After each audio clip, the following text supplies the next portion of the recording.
ખબર ગુજરાતના digital platform ઉપર જામનગર સહિત હાલની ધાર્મિક સામાજિક સંસ્થાઓના યોજાતા કાર્યક્રમોનો સમાચારો પ્રસ્તુત કરવામાં આવી રહ્યા છે. પાછલા સપ્તાહ દરમિયાન વિવિધ સંસ્થાઓ દ્વારા યોજાયેલ કાર્યક્રમો અત્રે પ્રસ્તુત છે.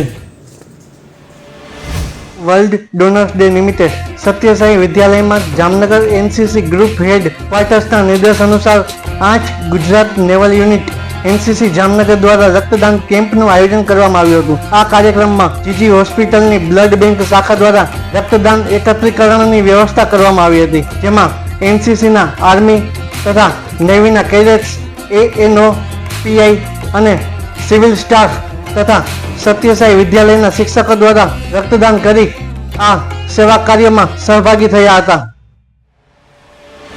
જામનગરના ડોક્ટર હિતેશભાઈ જાનીની દેશી ગૌવંશ વિદ્યાપીઠના પ્રથમ કુલગુરુ તરીકે નિમણૂક કરવામાં આવી છે. તેમની આ નિમણૂક થતા ગુલાબ કુંવરબા આયુર્વેદ સોસાયટી દ્વારા તેમનું સન્માન કરવામાં આવ્યું હતું. આ તકે ઇટરાના ડાયરેક્ટર ડોક્ટર તનુજાબેન નેસરી, આયુર્વેદિક યુનિવર્સિટીના વાઇસ ચાન્સેલર નરેશભાઈ જૈન, ઇટરાના સભ્ય કીર્તિભાઈ ફોપરિયા, કસ્તુરબા સ્ત્રી વિકાસ ગૃહના પ્રમુખ કરશનભાઈ ડાંગર સહિતના અગ્રણીઓ ઉપસ્થિત રહ્યા હતા.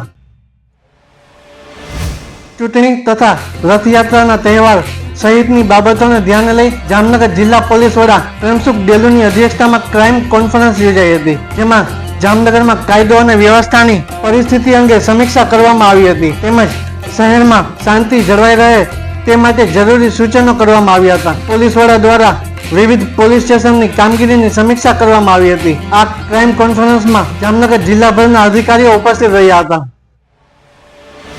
જામનગરમાં સમસ્ત બ્રહ્મ સમાજ સેવા ટ્રસ્ટ જામનગર દ્વારા સર્વ જ્ઞાતિના વિદ્યાર્થીઓ માટે 1 લાખ ફૂલસ્કેપ ચોપડાનું રાહત દરે વિતરણ કરવામાં આવ્યું હતું. આ રાહત દરે ચોપડા વિતરણ સંસ્થા દ્વારા શહેરના Patel colony, Sadhana colony, Pancheshwar tower, Gokulnagar, Khodiyar colony, green city, Rameshwarnagar સહિતના વિવિધ વિસ્તારોમાં કરવામાં આવ્યું હતું, જેમાં સતત 39 દિવસ સુધી કેમ્પ કરી સર્વ જ્ઞાતિના વિદ્યાર્થીઓને રાહત દરે ફૂલસ્કેપ ચોપડા વિતરણ કરાયા હતા.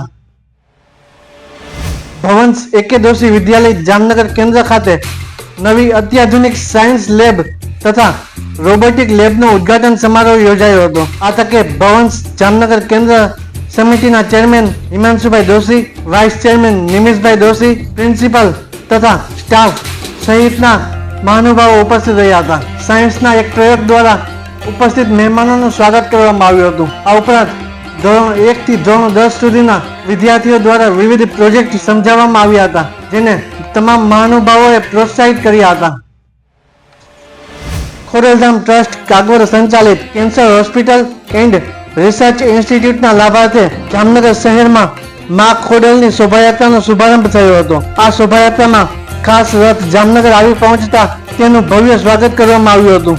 એક રથ મા ખોડલને સમર્પિત છે, જ્યારે બીજો રથ કેન્સર હોસ્પિટલની થીમ પર આધારિત છે. તેમાં મા ખોડલ માતાજીની મૂર્તિ સ્થાપિત કરવામાં આવી છે, જે માતાજીના દર્શન કરી લોકોએ ધન્યતા અનુભવી હતી. શહેરના વિવિધ વિસ્તારોમાં માતાજીની મહાઆરતીનું આયોજન પણ કરવામાં આવ્યું હતું. આ શોભાયાત્રા દરમિયાન ધાર્મિક કાર્યક્રમોનું પણ આયોજન કરવામાં આવ્યું હતું, જેમાં ભજન, કીર્તન અને ગરબા સહિતના કાર્યક્રમોનો સમાવેશ થાય છે.